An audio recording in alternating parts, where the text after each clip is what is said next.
The first thing I learned about power is that it never announces itself. It just makes everyone else quieter.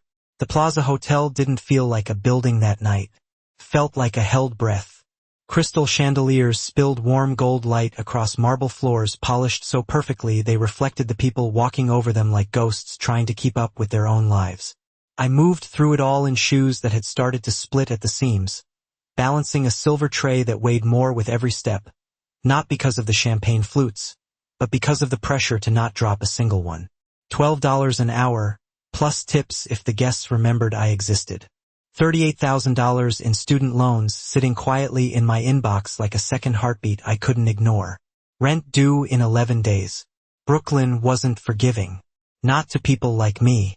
I adjusted my grip, steady, controlled, the way I'd practiced. Don't rush. Don't draw attention. Blend into the background like you belong just enough to not be questioned. That was the job. That was survival. But then I saw him, and everything in the room shifted without a sound. Adrian Voss didn't enter loudly. No announcement, no sudden turn of heads. It was subtler than that. Conversations softened. Movements adjusted. People made space without realizing they were doing it. Like gravity had changed direction and no one wanted to test it. He wore a black suit tailored so precisely it didn't wrinkle when he moved. Notie. Top button undone. It wasn't careless. It was intentional. Everything about him was. He didn't smile. Didn't need to. His presence did the work for him.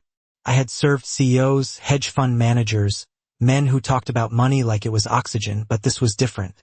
He didn't look rich. He looked inevitable. I slowed without meaning to, my tray hovering just a fraction longer near the VIP section. One of the other servers brushed past me, whispering under her breath, "Keep moving." I did, but my eyes didn't. They stayed on him longer than they should have, tracing the small details most people missed. The way his hand rested near the table edge, fingers relaxed but ready. The way his gaze moved, not scanning, not searching, calculating. Like he already knew where everything was supposed to be. Like nothing surprised him anymore. That was the part that unsettled me. Not the power. The certainty.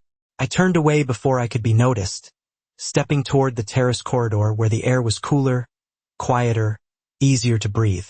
The door was slightly open, just enough to let a slice of night slip into the room. Manhattan hummed outside, sirens in the distance, tires against wet pavement, the city reminding you it never stopped, no matter how much money tried to freeze it in place inside rooms like this. I should have kept walking. I knew that. People like me didn't linger near doors we weren't meant to open. But then I heard it. Low voices. Not loud. Not careless. Controlled. Exit timing confirmed. My fingers tightened around the tray. I stopped. Just for a second. Once he steps outside, it's clean. My pulse kicked hard against my ribs. The tray trembled. Champagne rippling dangerously close to the edge of the glass. I steadied it, breath shallow now, my mind trying to catch up to what my ears had already understood. I didn't need the rest. I didn't want the rest. But it came anyway. Voss doesn't leave twice. And just like that, the night stopped feeling expensive. It felt dangerous. Sometimes the difference between walking away and stepping closer is just one word you were not supposed to hear, and I had already heard too many. My hands felt steady, but that was a lie my body told when it did not know what else to do. Inside, everything was shifting too fast. Exit timing confirmed. Once he steps outside, it is clean. Voss does not leave twice. The tray in my hands suddenly felt like it weighed 50 pounds instead of 5. I forced myself to move one step, then another, back into the ballroom where the music was still playing like nothing had changed. Like no one had just planned something that would rewrite the rest of the night. That was the strangest part. The world did not stop for danger. It just kept going, polished and perfect, while something underneath it cracked. I passed a couple laughing over champagne that cost more than my weekly groceries. I heard someone complaining about a delayed flight to Los Angeles. Normal problems. Safe problems. I wanted those problems back. I wanted to forget what I had heard and go back to counting tips and calculating how many extra shifts I needed to pick up to cover rent. But my eyes found him again before I could make that decision. Adrian Voss had not moved much. He was still at the same table, still speaking with a man whose watch probably cost more than my entire college tuition. But now that I knew, I saw it differently. The way his attention never fully stayed on one person. The way his body angled slightly toward the exits without looking like it. The way the people around him leaned in, not because they wanted to be heard, but because they needed his approval. And suddenly, the sentence would not leave my head. Once he steps outside, it is clean. My chest tightened. I did not know him. I did not owe him anything. People like him did not exist in my world. Not really. They were headlines and rumors. Stories you heard but never touched. I had spent months convincing myself that if I ever got close enough, I would remember why I came here in the first place. That I would not hesitate. But this was not how I imagined it. Not like this.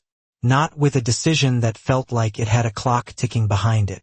I stopped near a service station, setting the tray down for just a second. My fingers felt cold even though the room was warm. Think. If I told security, they would ask questions I could not answer. If I did nothing, then whatever was waiting outside would happen exactly as planned. And if I went to him directly, I would be stepping into something I could not control. I reached for a cocktail napkin without realizing I had already decided. My hand moved faster than my thoughts, grabbing a pen from my apron.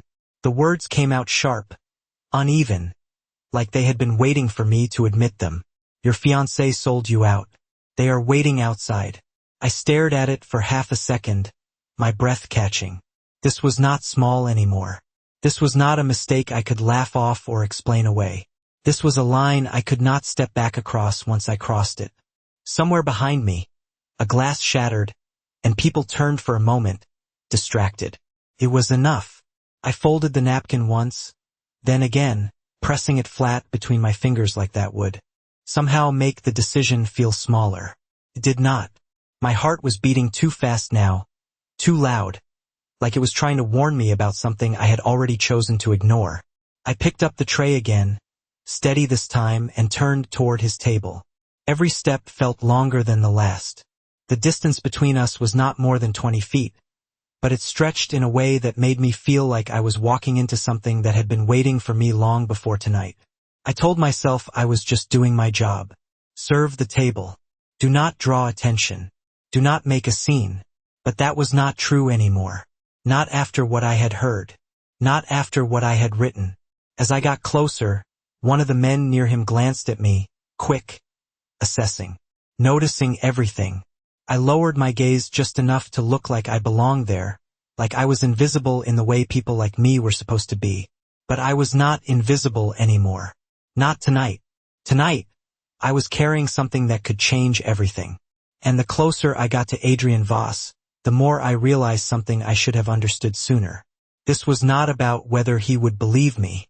This was about whether I would survive being the one who told him.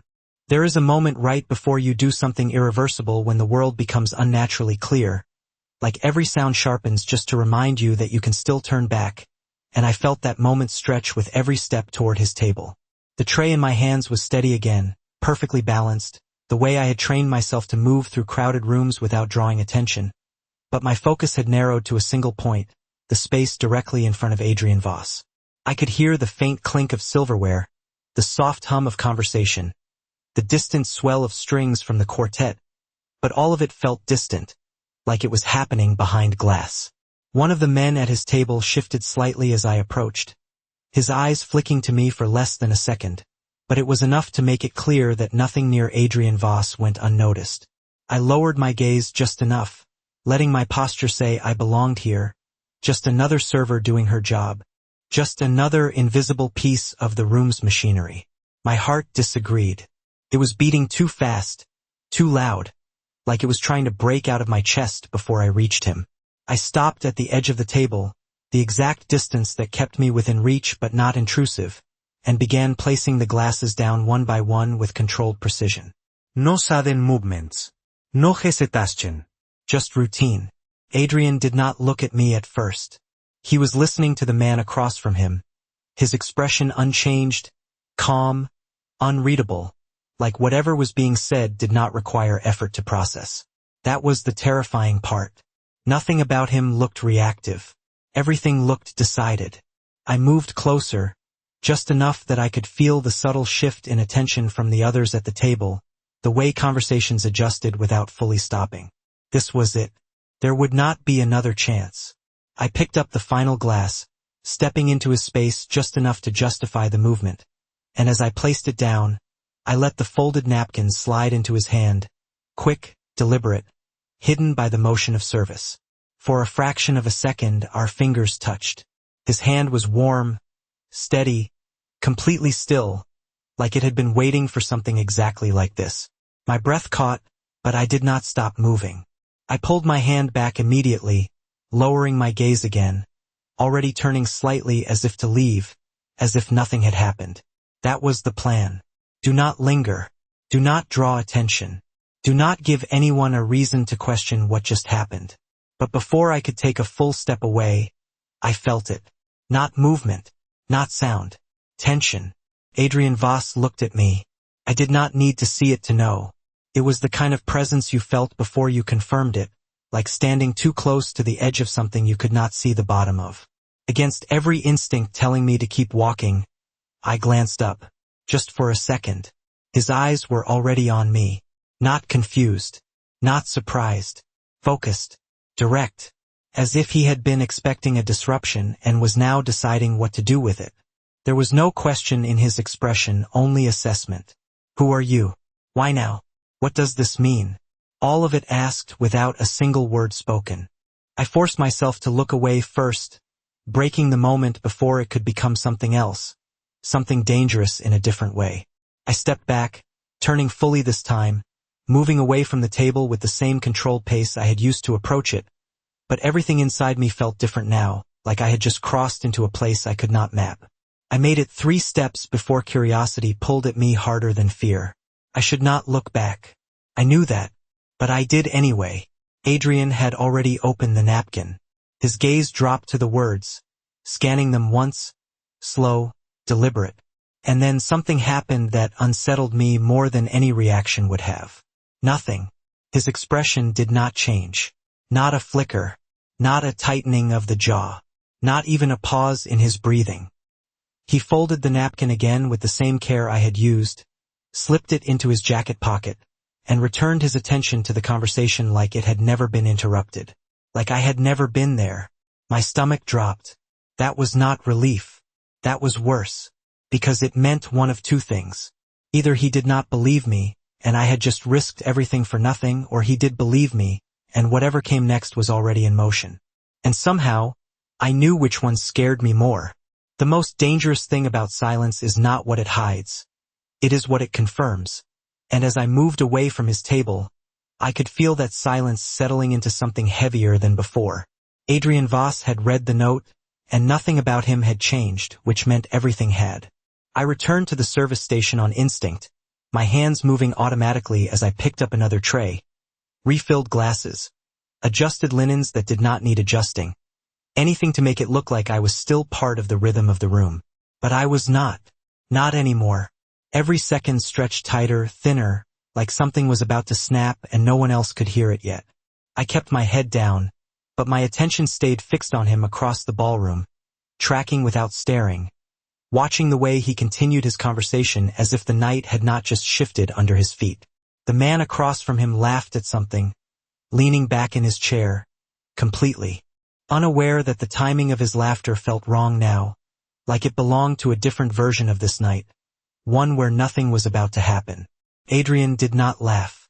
He nodded once, slow, precise, then placed his glass down on the table with the kind of control that made even that small movement feel intentional. My breath caught. That was it. Not dramatic. Not loud. Just a decision made in silence. He stood. No rush. No urgency. Just a smooth, deliberate motion that drew attention without asking for it.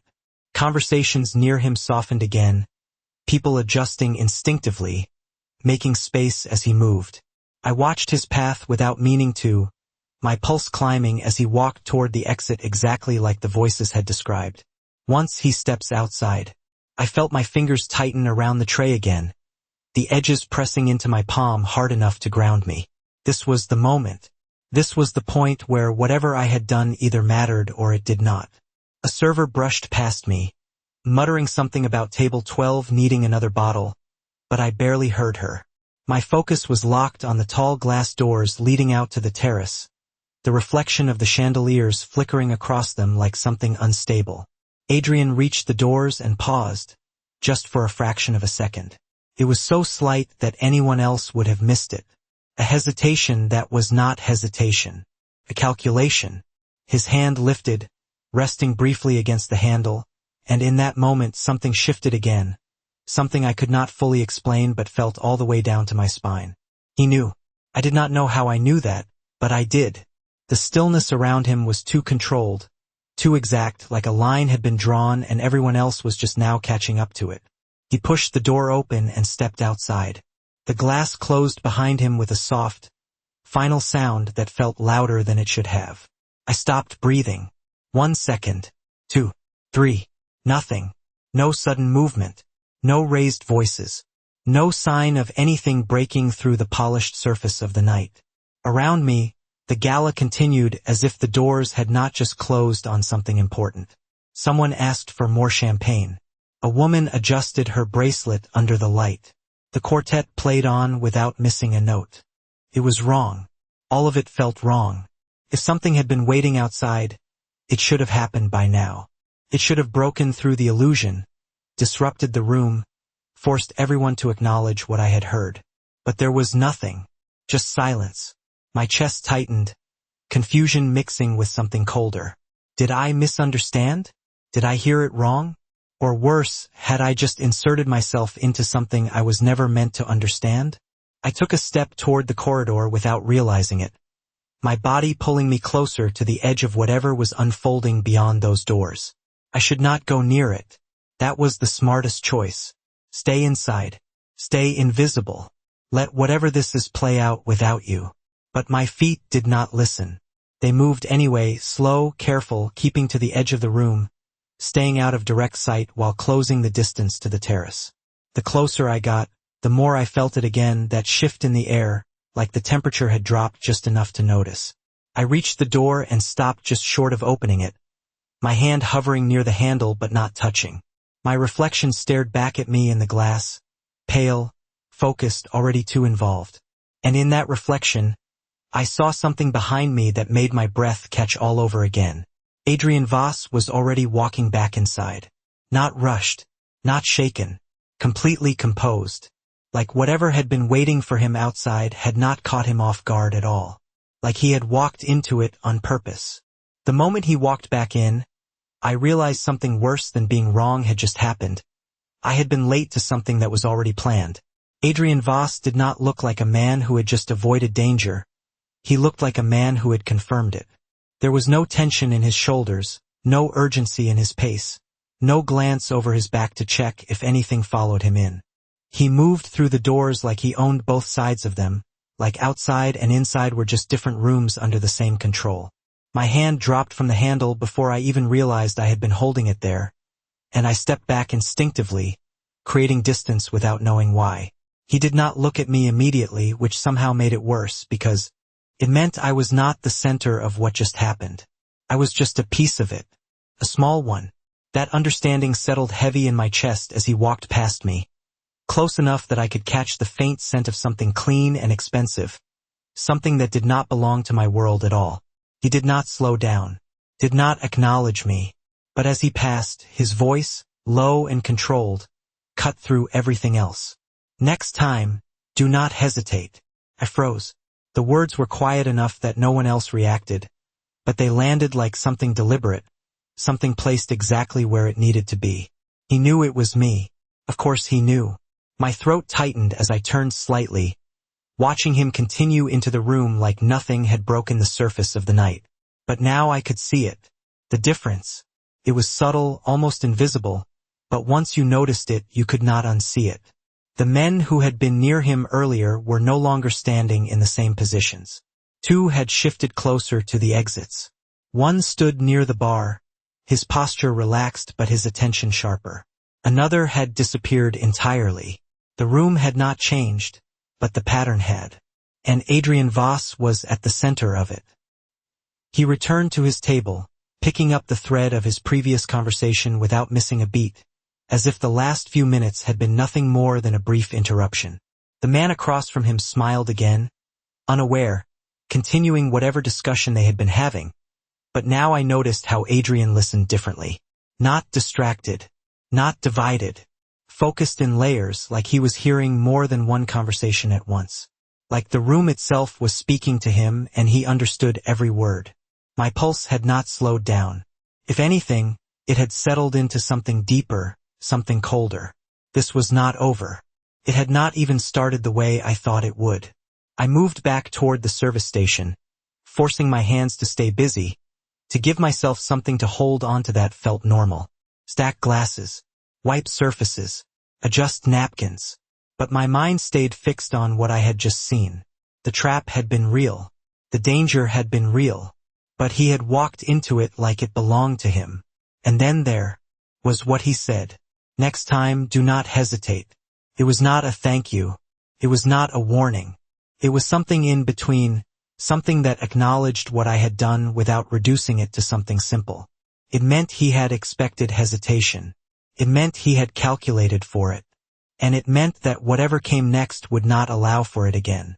I glanced up again before I could stop myself, my eyes finding him across the room. This time he was already looking back. Not openly. Not long enough for anyone else to notice. Just a brief alignment of attention that carried more weight than anything said out loud. There was no question in his gaze now. No assessment. Just recognition. Like he had already placed me somewhere in his world and decided I was not leaving it as easily as I had entered. I looked away first, my breath unsteady now despite everything in me trying to stay controlled. I had come here thinking I understood what I was stepping into, thinking I had a plan, thinking I could move through this night on my terms. But standing there, surrounded by gold light and quiet conversations that meant nothing anymore, I realized something I should have known from the beginning. This was never my move. It was his, and I had just stepped onto his board. Control does not look like domination, it looks like inevitability, and once I saw it, I could not unsee it anywhere in the room. Adrian Voss was not reacting to what had almost happened outside. He was continuing something that had already been in motion long before I ever picked up that pen.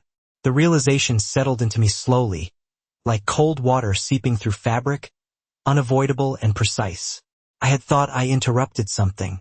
I had thought I changed the outcome. But watching him now, I understood the truth was more unsettling than that. I had confirmed it. That was my role. Not the cause. Not the solution. The confirmation. I stood behind the service station, pretending to align a row of champagne flutes that were already perfectly straight. My fingers moving in small, controlled motions just to keep from freezing completely. Across the room, Adrian leaned slightly toward the man seated beside him, saying something too quiet to hear, but I saw the response ripple outward. The man's posture shifted, a subtle nod, a glance toward one of the exits.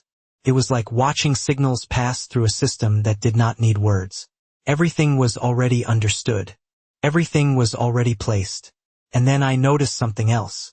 The door to the terrace opened again, just slightly, and one of his men stepped inside. No rush, no alarm, just a quiet return to position. But his expression was different from before. Not tense, not relieved, certain. He crossed the room without drawing attention, stopping just short of Adrian's table, leaning in just enough to murmur something under his breath. Adrian did not look up immediately. He finished his sentence first. Then he nodded once. That was all. One small movement, but it carried weight. The kind of weight that meant decisions had already been made and executed without needing to be announced. My chest tightened again as the pieces started to fall into place. The timing, the calm, the lack of disruption. There had been no chaos outside because there was never supposed to be any. Whatever had been waiting for him had not been a surprise. It had been expected, managed, contained, and my note had not triggered his reaction. It had verified his suspicion. I swallowed hard, my throat dry now despite the constant movement of drinks and conversations around me. That was the twist I had not prepared for. I was not the one who changed the night. He had already set it in motion. And somehow, I had stepped into the exact role he needed without even knowing it. My fingers tightened against the edge of the counter as a thought hit me harder than anything else so far. If he already knew, then why did he still walk outside? The answer came before I could stop it. Because he needed them to believe he did not. Because sometimes the only way to catch something is to let it think it is still hidden. A quiet breath left me, uneven, almost a laugh if it had not felt so sharp. That was the difference between his world and mine. I reacted. He anticipated. I moved because something happened. He moved because something would happen. And that meant I was still behind. Still catching up to something that had already passed me. I glanced toward him again, unable to stop myself, and this time, I noticed the smallest shift in his posture. He was no longer just part of the room. He was directing it. Not visibly. Not in a way anyone would call out. But the rhythm had changed, and it followed him now. People spoke when he allowed space for it. Movement happened around him, not independently of him. And in the middle of all of it, he looked completely at ease. Like this was the only way the world had ever made sense to him. My pulse steadied slightly, not because I felt safer, but because I was beginning to understand the rules. This was not chaos. This was structure. This was control so complete that it did not need to be displayed. And somewhere inside that realization, something else shifted too. I was no longer just afraid of what might happen next. I was aware of something more dangerous. I was now visible to him in a way I could not undo. Not because I had made a mistake, but because I had done exactly what he needed. And in his world, that kind of usefulness did not disappear unnoticed. It got remembered. The absence of chaos does not mean nothing happened. It means someone made sure it did not need to. And the longer I stood there, the more that truth settled into something I could not ignore. The room had returned to its polished rhythm, but underneath it, something had shifted permanently, and I was one of the few people who could feel it. I picked up another tray because standing still felt like a mistake now, like I was more visible when I did not move, and movement gave me something to hide behind. But even as I crossed the room, weaving between conversations that felt thinner than before, my attention stayed locked on Adrian Voss. He was no longer just part of the evening. He was the center of something I could not fully see yet. One of his men approached again, this time from a different angle, stopping just behind his chair. No interruption. No urgency. Just a presence that waited to be acknowledged. Adrian finished what he was saying first, then leaned back slightly, his head tilting just enough to allow the message to reach him without breaking the flow of the room. I could not hear the words, but I saw the effect. Not relief, not surprise, confirmation. Again, that same quiet certainty that had followed him since he walked back inside. My grip tightened around the tray as a realization formed slowly, piece by piece.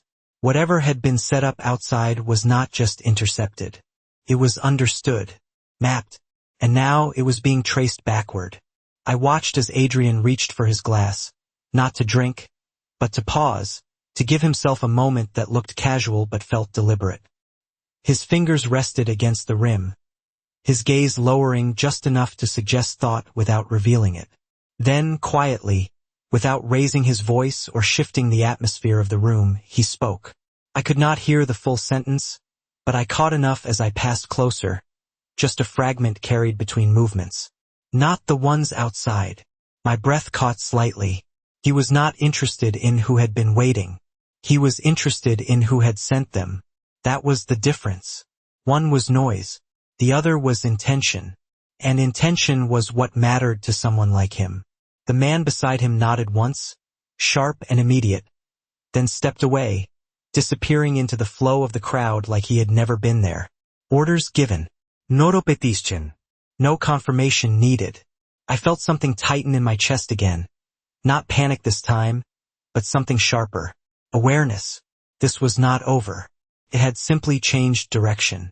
I moved toward another table, setting down glasses, refilling drinks, playing my role perfectly on the outside, while everything inside me tracked the invisible lines forming across the room. Adrian did not chase the problem. He let it reveal itself. And now, he was pulling on the thread that would lead him to the source. My eyes lifted again without permission, finding him across the distance, and for the first time since this started, I saw something new in his expression. Not emotion. Not exactly. Focus, but narrower now. Directed. Like he had already identified the shape of what he was looking for and was just waiting for it to step into the light. I followed his gaze instinctively, trying to see what he saw, but the room looked the same to me. Wealthy guests. Controlled smiles. Carefully curated appearances. Nothing out of place. And yet something was. It had to be. Because Adrian Voss did not look for things that were not there. My pulse slowed slightly as a thought settled in, quieter than the others but heavier. If he was tracing this back, if he was looking for the source, then that source was not outside. It was here, inside the room, among the people who smiled, who shook hands, who pretended nothing had shifted. My fingers went still for just a second before I forced them to move again, adjusting a glass that did not need adjusting. That was the real danger. Not what had been waiting outside, but who had been standing inside all along. And as that realization settled into place, I understood something else just as clearly. I had not just stepped onto his board. I was standing in the middle of it now, surrounded by pieces I could not yet identify, watching a game that had already begun before I even knew I was part of it. And somewhere in that room, someone had just realized their plan did not go the way it was supposed to. The most dangerous person in a room like that is not the one who looks powerful. It is the one who realizes they have already lost control, and the moment I understood that, I started looking at everyone differently. The laughter sounded thinner now, like it had to push harder to exist. The smiles lasted a fraction too long, like they were being held in place instead of felt. I moved between tables with the same steady pace, but my eyes were no longer just avoiding attention. They were searching for it in others. Someone new. Someone in this room had expected a different outcome, and now they were adjusting in real time, trying not to be seen doing it. Across the ballroom, Adrian Voss stood from his table again, but this time the movement carried a different weight. It was not a response. It was a selection. He turned slightly, his gaze cutting through the room with quiet precision, not scanning randomly but narrowing in, like he had already identified the direction he needed to move. I followed that invisible line without meaning to, my attention pulled toward the far side of the room where the lighting softened near the edge of the dance floor. That was where she stood. Victoria Hale did not look like someone who belonged to danger. She looked like she belonged to the room. Her dress caught the chandelier light in soft reflections, white fabric that moved like it had been designed specifically for this kind of evening, this kind of attention. A diamond ring rested on her hand, catching just enough light to remind anyone looking exactly who she was supposed to be. She was smiling, speaking to a couple beside her. Her posture relaxed, her movements effortless, everything about her perfectly aligned with the expectations of the night. But now that I knew what I knew, I saw something else underneath it. A delay. A fraction of a second before she responded to something said to her. A glance that shifted just slightly too quickly away from the terrace doors. It was small, almost nothing, but it was there. Adrian walked toward her without hurry, without announcement, and yet people moved out of his way again, not dramatically, just enough to clear a path that felt inevitable. My breath slowed as I watched the distance between them close, every step deliberate, every second stretching longer than it should. Victoria saw him before he reached her. Of course she did. Her smile adjusted instantly, not fading, not faltering, just refining itself into something more focused, more personal. She turned toward him fully, her body aligning with his approach like this was expected. Like this was part of the evening's script. "You disappeared," she said, her voice light, almost teasing, the kind of tone that suggested familiarity, comfort, something established. Adrian stopped in front of her, close enough that the space between them felt intentional rather than distant. He took her hand, lifting it slightly, his fingers closing around hers with a control that looked gentle but was anything but casual. "I needed air," he replied, his voice low, even giving nothing away. If I had not known what I knew, I would have believed it. That was the terrifying part. The truth could stand right next to a lie and look identical in his hands.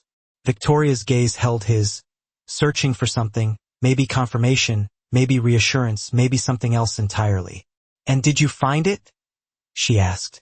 Adrian's thumb brushed once against the back of her hand, a movement so subtle it could be mistaken for affection, but his eyes did not soften. "Exactly what I expected," he said.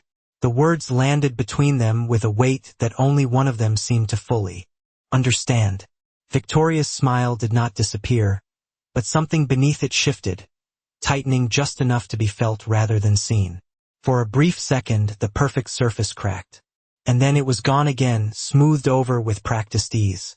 Around them, the gala continued, untouched, unaware.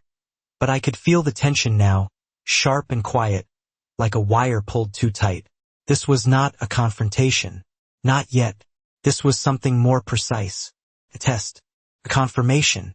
A moment where two people who knew too much were pretending they did not. And standing there, watching from the edge of a world I had already stepped too far into, I realized something that made my chest tighten all over again. Whatever came next was not going to happen in the open. It was going to happen in the space between what was said and what was meant. And that space was where people like me did not survive long. The most dangerous truths are the ones spoken without raising a voice. And as Adrian Voss stood in front of Victoria Hale, I realized I was watching one unfold in real time. From a distance, they looked exactly like what everyone expected them to be. A powerful man and the woman beside him. Elegant, controlled, untouchable. But I knew better now. I moved slowly along the edge of the room, keeping a tray in my hands like a shield, giving myself a reason to stay close enough to observe without being questioned. Their voices did not carry far, but their body language did. That was enough. Victoria tilted her head slightly, her expression soft, attentive, the kind of look that suggested intimacy, trust, history. "You missed the speech," she said lightly, her fingers still resting in his.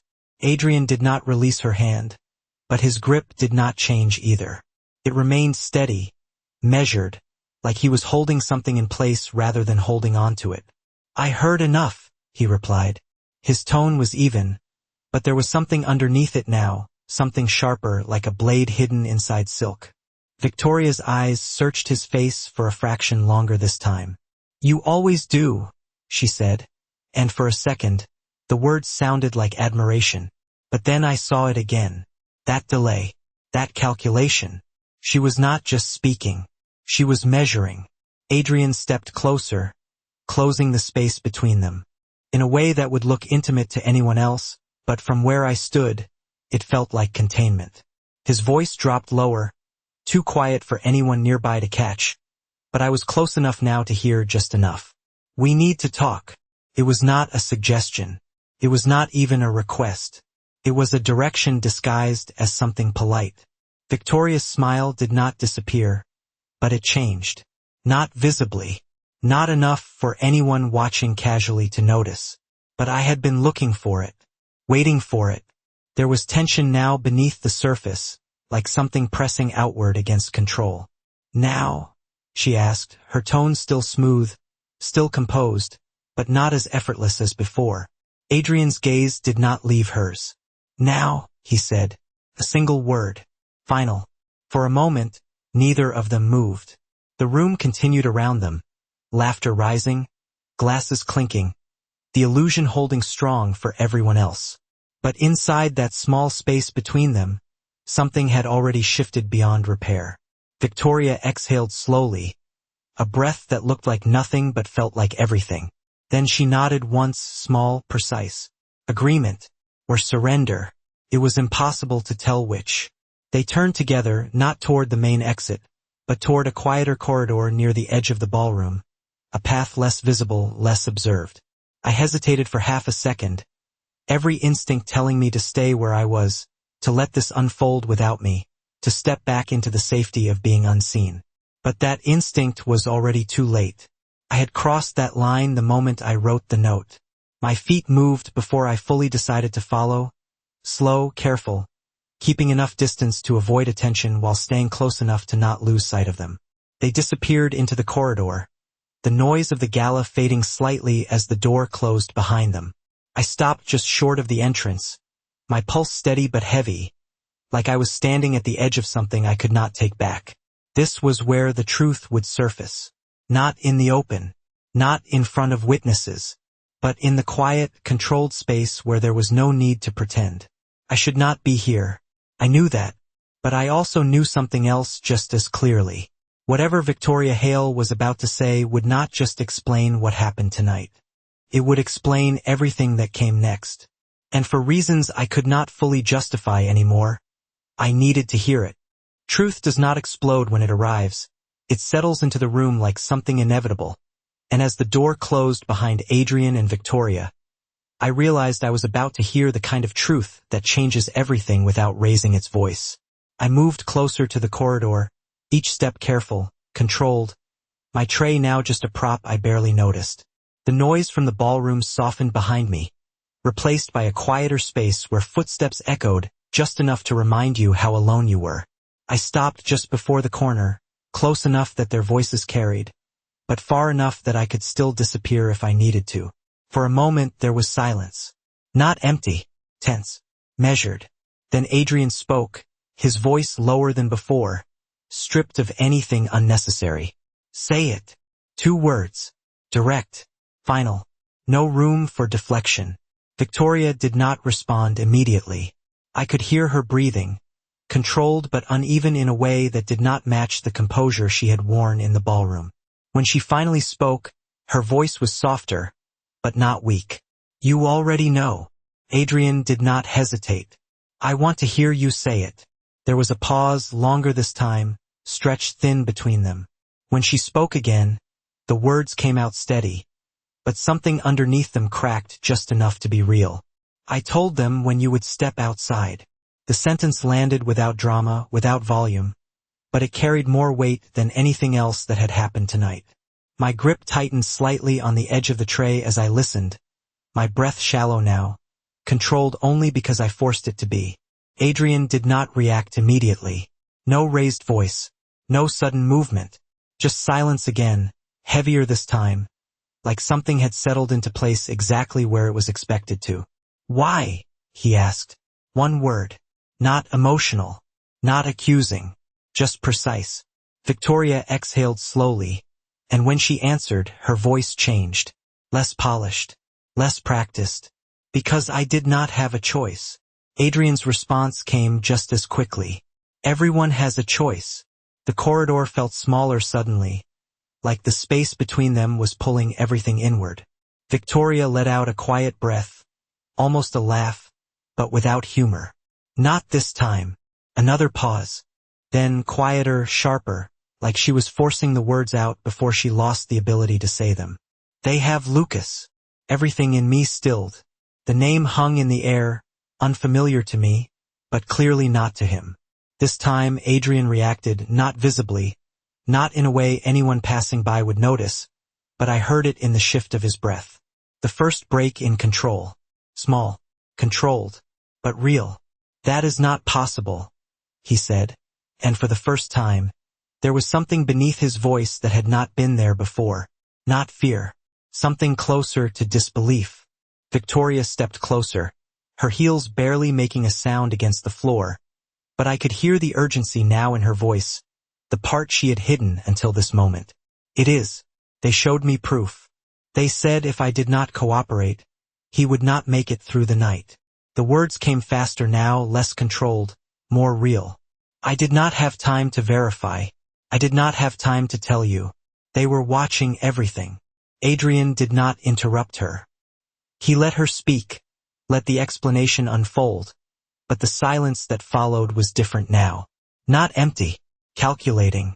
I pressed myself slightly closer to the wall, barely breathing, aware that I was hearing something I was never meant to hear.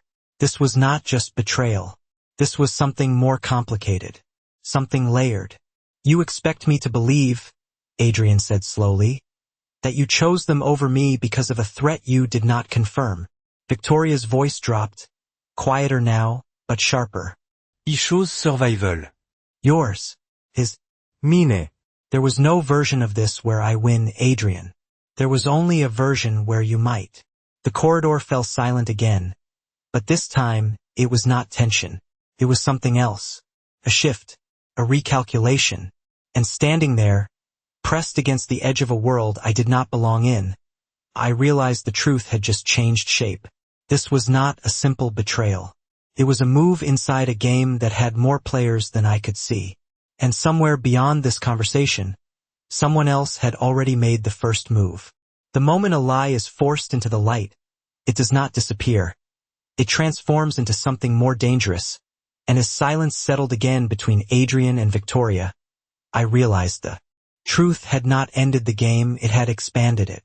I stayed where I was, barely breathing, my back close enough to the wall that I could feel the cool surface through the thin fabric of my uniform, grounding me just enough to stay still. Inside the corridor, the air felt different now, heavier, like every word spoken had altered the structure of what came next. Adrian did not speak immediately. He was thinking, not reacting. That difference mattered more than anything else. When he finally moved, it was subtle. A shift of weight. A small step closer. Not aggressive. Not retreating. Just positioning. They showed you proof, he repeated, his voice quieter now, but sharper, like he was testing the edges of the statement. Victoria nodded, and I could hear it in the movement of fabric, the faint sound of her breath catching before she spoke again. A video. Time stamped. Location verified. I checked everything I could in under 3 minutes. Her voice steadied as she continued, like she was rebuilding control word by word. It was him. Alive. Restrained. They knew details no one outside your circle should know. Adrian's response came without delay. Or details someone inside my circle gave them. The words landed clean, precise, cutting through the explanation without raising his voice. Another pause followed, but this one was different. Not defensive. Not emotional. Strategic. Victoria did not deny it. That was what made it heavier. Yes, she said quietly. That is what I am telling you.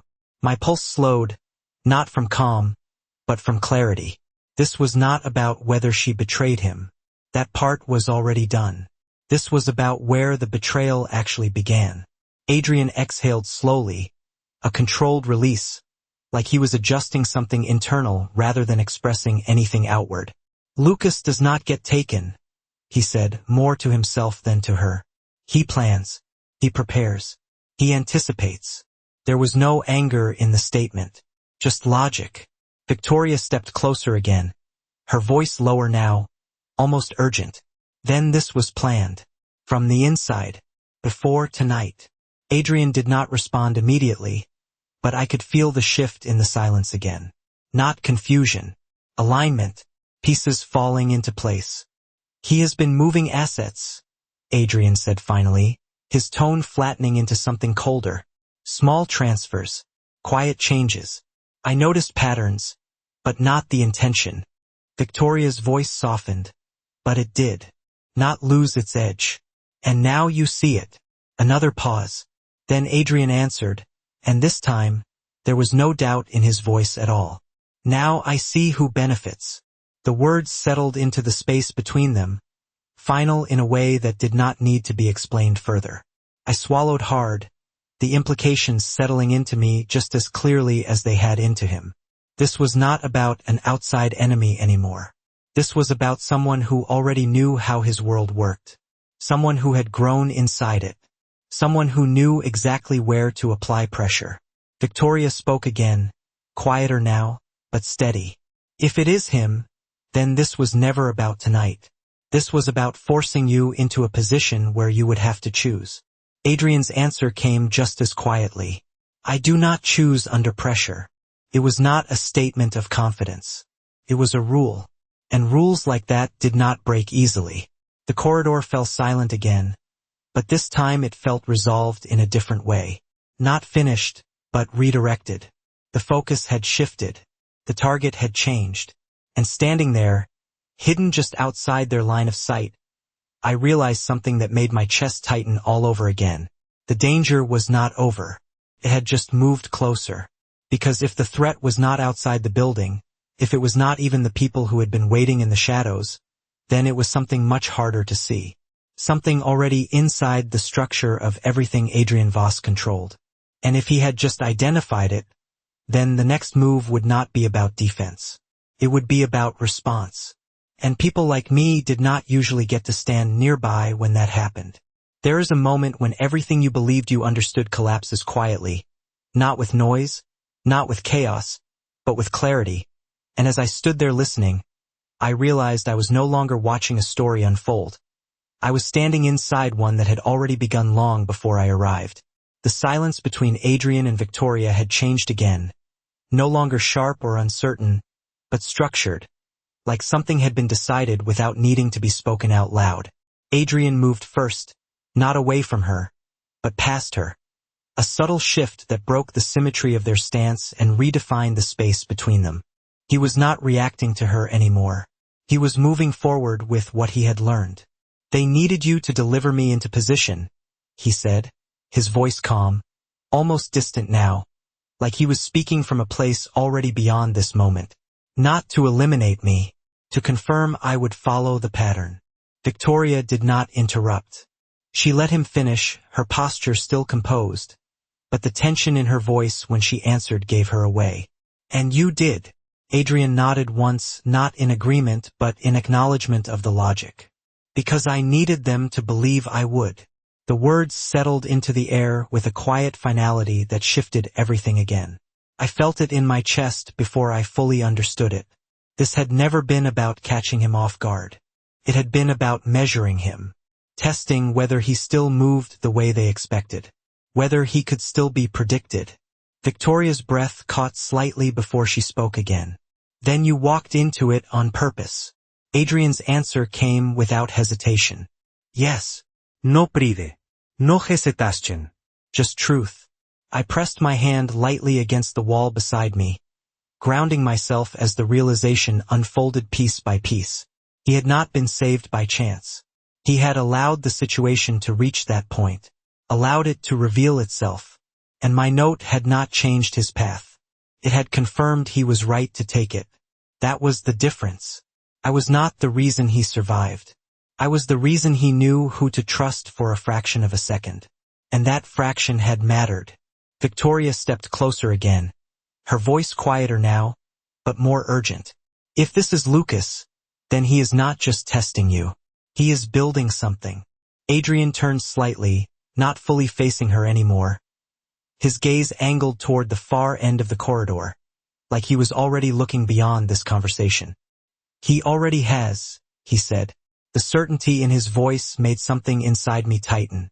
This was no longer a question of what might happen. It was a question of what had already been set in motion. "Then what do you do?" Victoria asked, and for the first time, her voice held something that sounded less like control and more like uncertainty.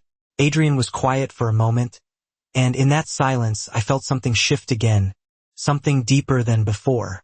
When he finally spoke, his tone was lower, more deliberate. "I stop reacting." The words were simple, but the weight behind them was not. It meant everything that followed would be different. No more responding to threats.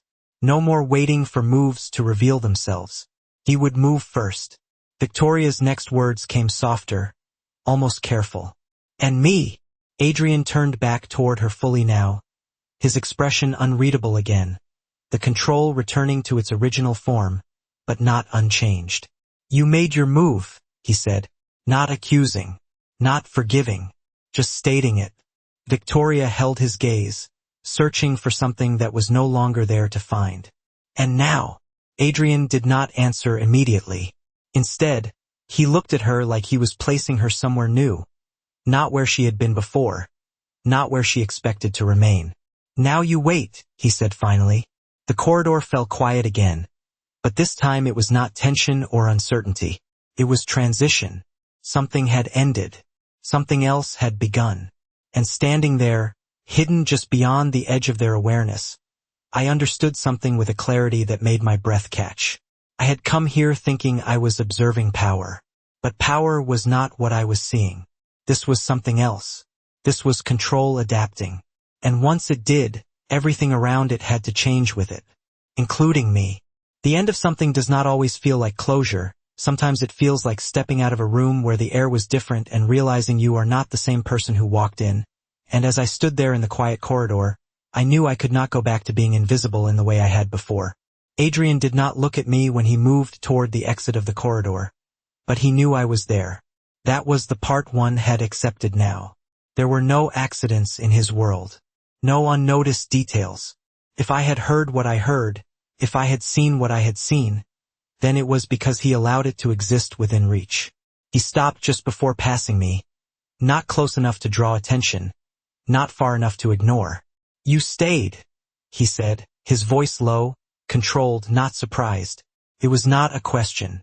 It was an observation. I did not answer immediately because anything I said would place me further inside something I still did not fully understand. But silence was also an answer, and he seemed to accept it. For a moment, neither of us moved. The distance between us felt measured, deliberate, like even this interaction had a structure I was only beginning to recognize. Then he turned his head slightly, just enough that his voice carried without him needing to look directly at me. "You heard enough to know when to leave." The words should have felt like a dismissal, a release, but they did not. They felt like a test. I exhaled slowly, steadying myself before speaking. "And if I do not leave?" My voice was quieter than I expected, but it did not break.